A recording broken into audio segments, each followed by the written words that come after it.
se llama feminicidio. Entonces, ¿qué es lo que hace el legislativo mexicano, verdad? En ese sistema de garantía, pues es agarrar y cumplir con esa obligación que le están imponiendo una autoridad en la materia. Y entonces tipificamos el delito de feminicidio. Siguiente. Estas obligaciones de derechos humanos deben de llevarse a cabo primordialmente a través de principios. Es decir, cómo llevamos y cómo aterrizamos estas obligaciones que el Poder Legislativo tiene. ¿Qué es lo que debe hacer cada asesor legislativo con lo que ustedes cuentan?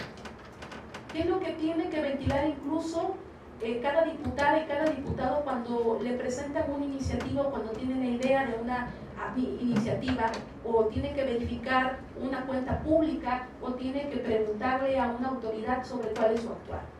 Tiene que basar todo esto en el conocimiento de 4 principios en materia de derechos humanos que prevé el artículo 1 constitucional. Estos 4 principios son obligatorios. ¿Y quién los tiene que conocer? Todas las autoridades de los 3 poderes.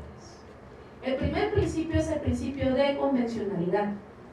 ¿Qué significa? A partir de la reforma del 2011, que todo el mundo la hablamos, la pajareteamos, la lucimos, pero que difícilmente la entendemos. El México de antes del 2011, de la reforma de junio del 2011, no es el mismo México de ahora. Los legisladores de antes del 2011 no tuvieron la responsabilidad que tienen el día de hoy ustedes. Esa es la realidad. Ninguna cosa volvió a ser igual a partir de esta reforma. De entrada, después de que nos decían que arriba de la Constitución no había absolutamente nada, hoy nos dicen que los tratados internacionales también son Constitución. Es decir, yo hoy en día puedo agarrar y decir, con fundamento en el artículo 8 de la Convención Americana de Derechos Humanos, con fundamento en el artículo 7 de la Convención de la Belén do Pará, y es completamente válido. El derecho internacional se volvió derecho en la casa. De tal suerte que dejamos de ser únicamente ciudadanos y ciudadanas veracruzanas. Somos ciudadanas del mundo. Ahí donde México aparece en la foto del tratado, porque si ustedes van y buscan tratado en tal, van a aparecer todas las banderitas de los países que firmaron ese tratado y la foto de los presidentes que en ese momento firmaron ese tratado. Si nuestro presidente y nuestra bandera está en esa foto, entonces estamos obligados a cumplir. El segundo principio se llama interpretación conforme. Quiere decir que si hay un conflicto entre por lo menos 2 leyes, es decir, que una ley diga una cosa, otra ley diga otra cosa y se contrapongan, nosotros siempre tenemos que tomar la decisión que más favorezca a las personas. A las personas. Y esto se llama el tercer principio, que se llama principio pro persona. Todas las decisiones que ustedes tomen tienen que ser siempre beneficiando mejor manera a la persona sujeta de ese derecho, que esta es la parte importante. ¿Sí? En el debate del aborto siempre se dice que se deben de proteger la vida de 2 personas, lo cual es completamente incorrecto, porque en el aborto no hay 2 personas, hay una sola persona. Caso Artavia Murillo contra Costa Rica del año 2012 estableció el aspecto jurídico de qué es lo que se llama persona. Desde el 2012 tenemos 7 años con esa sentencia de la Corte Interamericana de Derechos Humanos, donde se estableció dónde empieza la vida, la diferencia entre concepción e implantación para dar un embarazo y a quién se le puede llamar persona. Entonces el principio pro persona es para las personas, aquellas que nacen vivas y viables. Último de los elementos, principio de progresividad. Si yo ya di un derecho, no lo puedo regresar. Si en materia laboral yo le estoy pagando a alguien 10 pesos y después le digo, vas a seguir haciendo lo mismo, pero ahora te pago 8, es un principio que haría de regresividad y es un principio que haría suficiente para que esta persona pueda ganar una oportunidad laboral. ¿Sí? Lo mismo pasa con los derechos humanos. Yo ya otorgué un determinado derecho y ahora resulta que lo he hecho para atrás. Caso, por ejemplo, de las estancias infantiles, que por ese motivo es que todos los amparos que lleguen en esa materia van a seguir funcionando. Y seguramente, como está pasando hoy en día, va a haber organismos, sociedad civil, que se va a brincar a la Comisión Interamericana de Derechos Humanos y sencillamente vamos a tener, no se olviden ustedes de lo que les estoy diciendo, en unos 5 o 6 años una sentencia por ese tema. lo que no se responde aquí, se va a responder en algún momento histórico de la isla. Siguiente. Todo esto que vemos de las obligaciones que tiene el Estado de promover, proteger, respetar y garantizar los derechos humanos a la luz de estos principios de convencionalidad, interpretación conforme, principio pro persona y de progresividad, ¿dónde lo exponen ustedes?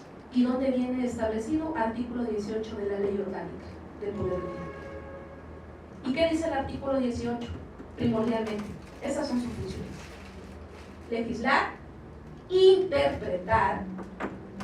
Es decir, cuando ustedes llega un asunto a comisiones y realizan un dictamen, lo que están haciendo es interpretar el alcance de ese derecho, de ese hecho, de ese acto jurídico por el cual están poniendo a disposición y por el cual ustedes van a dictaminar.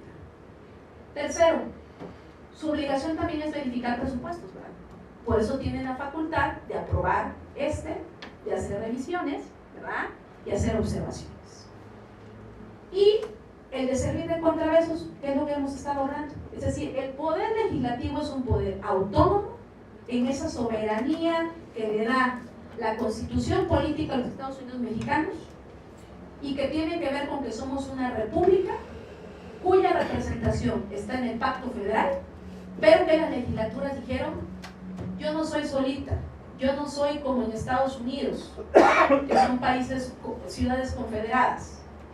Es decir, ahí cada quien puede legislar como quiera, pero en Veracruz, aunque tenemos autonomía interna, tenemos que respetar lo que dice el Pacto Federal. Si el Pacto Federal dice: yo doy derecho a la salud, Veracruz no puede decir: no, yo no voy a dar derecho a la salud, porque contradecimos ese Pacto Federal. En ese trabajo legislativo que tiene que ser democrático, y cuando digo democrático me regreso al tema esencial de lo que significa la democracia. Ya sabemos, demos, ¿verdad? Pueblo, kratos, poder. El poder que radica en el pueblo. Y este poder que radica en el pueblo, lo que estoy hablando no me refiero a elecciones. Me refiero a que hoy en día un país democrático es aquel que respeta los derechos humanos y que los lleva a un nivel tal dentro de su territorio que están garantizados. Eso significa vivir en un estado democrático. Significa que el poder legislativo es autónomo, que el poder ejecutivo es autónomo y que el poder judicial es autónomo. Y que cada uno en su ámbito de competencia respeta los derechos humanos. En materia de derechos humanos con perspectiva de género, que significa esta herramienta de análisis para encontrar las diferencias que existen basadas en discriminación entre mujeres y hombres, basa de forma específica su marco jurídico desde la Constitución Política, los tratados internacionales y la Constitución local de Veracruz, y de ahí nos vamos con todas las leyes, reglamentos, circulares y demás. Y aquí viene algo importante, tan importante la reforma en materia de derechos humanos del 2011, que si ustedes, legisladores y legisladoras, llevan a cabo una circular que protege de mejor manera lo que dice un derecho en una ley orgánica, esa circular es más importante que esa ley orgánica. Porque ya no hay rango para las leyes, hay rango de derechos humanos. ¿Sí? De tal manera que tenemos municipios que tienen leyes bien interesantes porque respetan varios derechos humanos, ¿verdad? Aunque en su bando de policía o buen gobierno, quien se heredó ese bando de policía o buen gobierno, por ejemplo, no contemplan esos derechos. ¿Sí? Sí. Entre las cuestiones que tenemos como obligación de trabajo legislativo, déjenme decirles que en cualquier convención, cualquier tratado internacional que ustedes abran, si ahorita ustedes, les digo, abran la Convención Belén do Pará y la googlean, ustedes se van a cualquiera de los artículos y van a encontrar que todos los tratados internacionales en materia de derechos humanos tienen la obligación o manejan el estándar de reforma legislativa. Todos los tratados internacionales hablan del trabajo legislativo, todos. Porque ¿qué es lo que dice el tratado internacional? Cualquiera que lea, los invito como ejercicio un día, sábado, en vez de ver Netflix, ¿no? Que nos encanta La Casa de Papel y todo eso, ¿no? Veamos y pongamos Convención Belén Pará. Y vamos a buscar trabajo legislativo y ahí les va a decir qué tiene que ser. Declaración de Libertad de Derechos Humanos. Trabajo legislativo les va a decir qué tiene que hacer. Es decir, no hay un tratado ni convención que no hable de la obligación de legislar. En el caso de, hay dos convenciones que hablan de los derechos humanos de las mujeres, primordialmente. Son los tratados más importantes que hay en el mundo en torno a los derechos de las mujeres. ¿Y qué creen? México los firmó, los ratificó el Senado y entraron ya en vigor. Son ley. En el caso de la Convención Belén Pará, desde 1979. En el caso de la CEDAW, desde 1985. Son obligatorios para México. ¿Y qué es lo que dice la Convención Belén Pará? Que habla de prevenir, sancionar y erradicar la violencia hacia las mujeres. ¿Qué es lo que establece? Establece cómo es que el Estado tiene la obligación en cualquier ámbito ejecutivo, judicial y legislativo de hacer todas las acciones y políticas públicas necesarias para que se respete el derecho de que las mujeres vivan una vida libre de violencia. ¿Qué dice el 7C, por ejemplo? Dice, incluye todas las normas que sean necesarias en tu legislación, donde diga y establezcas que la violencia hacia las mujeres no está permitida, que la violencia hacia las mujeres es un delito. ¿Sí? Segundo, el 7E, que es el artículo con el inciso, dice que tienes la obligación de modificar todas aquellas leyes que vayan en contra de la violencia hacia las mujeres. Fíjense nada más. Es una obligación en términos del 7E de la Convención Belén Pará que ustedes hagan una revisión de toda la legislación que está en Veracruz, porque es el ámbito de su competencia, y digan, esto es discriminatorio para las mujeres, por lo tanto hay que quitarlo. Este derecho no está aquí, por lo tanto tengo que poner. Hacer efectiva la convención en el 7H, ¿qué significa? La convención lo dice muy claro en su preámbulo y artículo primero. Todos los estados tienen la obligación de hacer los ajustes internos necesarios para que esta convención sea ley, sea efectiva.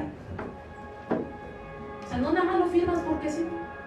Es como cuando firmamos un contrato con el banco y ya nos amolamos, iba a decir nos jodimos, ¿verdad? Pero ya nos amolamos, ¿verdad? Firmamos un contrato con el banco y sabemos que tenemos un compromiso. No le podemos decir, oye, mira, pues es que la tasa ya está muy alta, bájamela al 3%. No, esas cosas sabemos que las tenemos que firmar. Exactamente lo mismo pasa con las convenciones. Ya lo firmamos y por eso se dice firma, ratifica y entra en vigor. Porque firmar y ratificar significa que estamos firmando un contrato compromiso. La CEDAW, que es la Convención para todas las formas de eliminación de la discriminación hacia las mujeres, es el documento que mejor habla de lo que significa la discriminación, que significa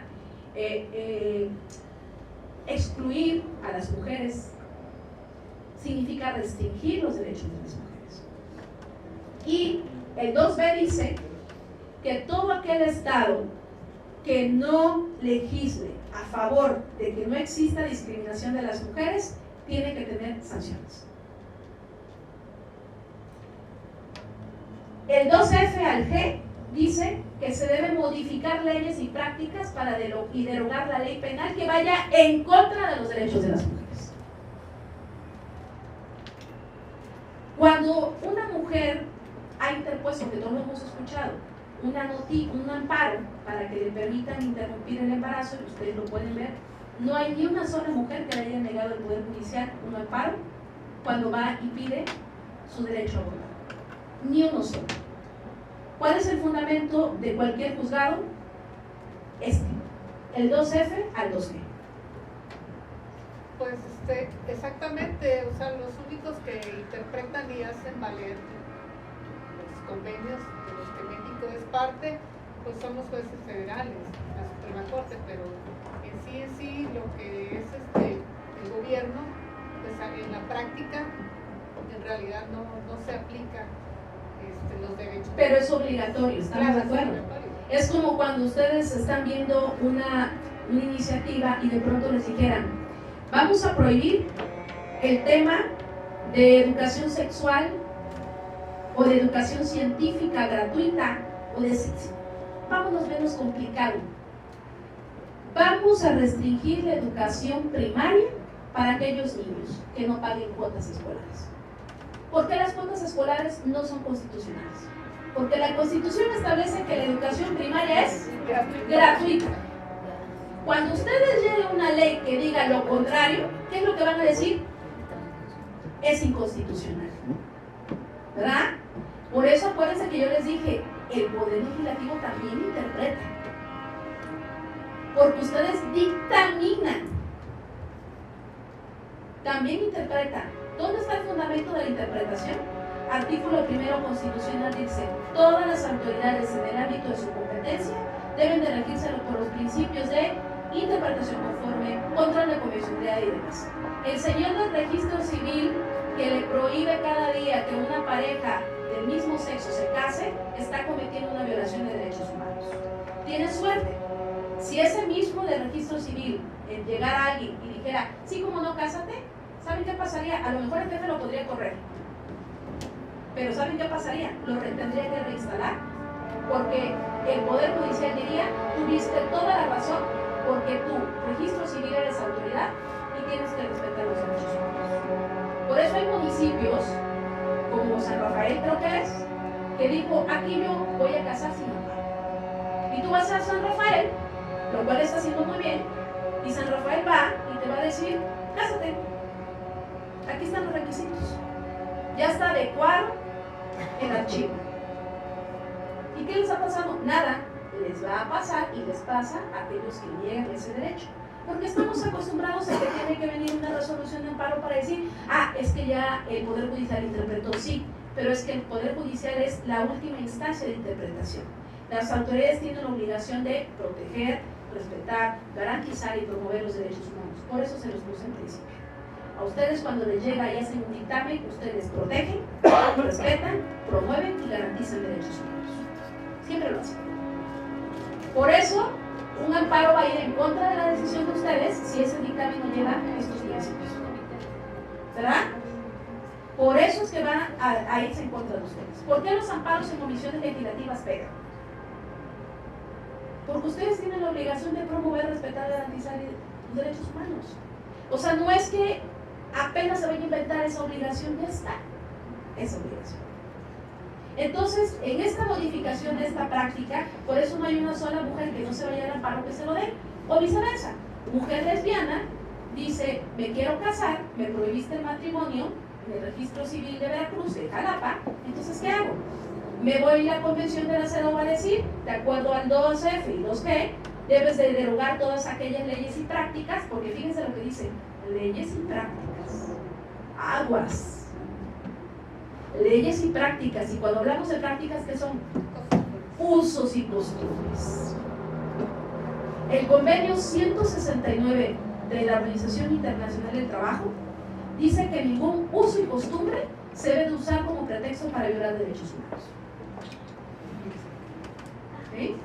Los usos y costumbres deben ser respetados siempre y cuando no vulneren un derecho humano.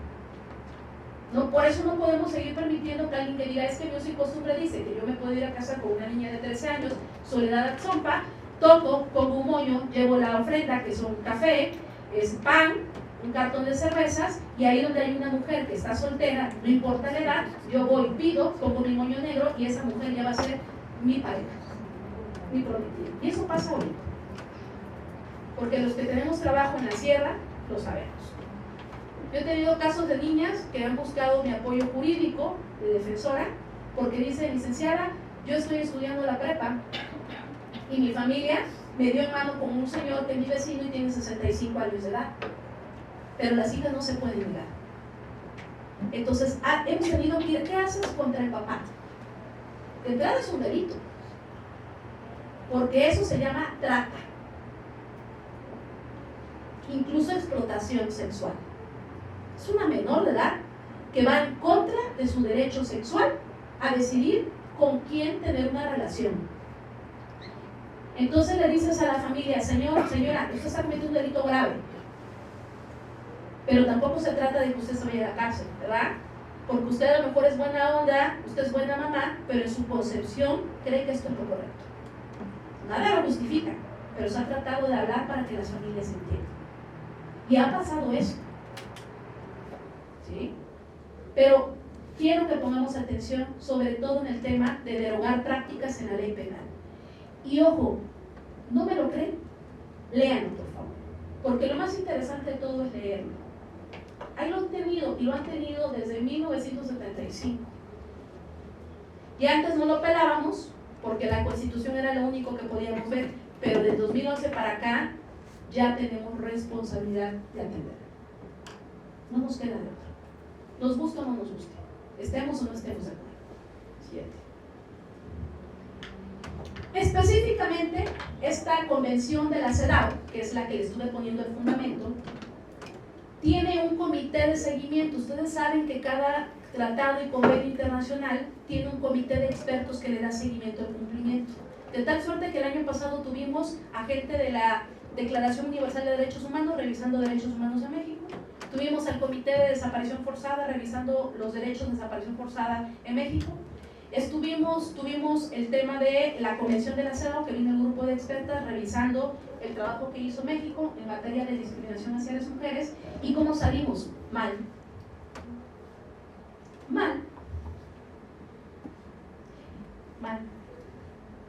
Y ahí viene, ustedes teclean así, y desde el 2015, que fue la primera conclusiones, las 7 y 8, porque van por periodos, o sea, la 8ª vez que revisan a México desde que firmamos ese tratado, y el año pasado fue la 9. Y de la 7, la 8 y la 9, ¿qué creen? Nos vuelven a decir en la 9 lo mismo que nos dijeron en la 7 y lo mismo que nos dijeron en la 8. Es decir, poco estamos avanzando. Nada más que nos lo dicen de manera sutil, nos dice, si bien es cierto, he realizado esfuerzos, sin embargo, te falta esto. Es una forma sutil de decir, no estás cumpliendo. ¿Sí? ¿Y qué fue lo que nos dijeron en materia de derechos sexuales y reproductivos? Está la estrategia del embarazo adolescente. ¿Sí?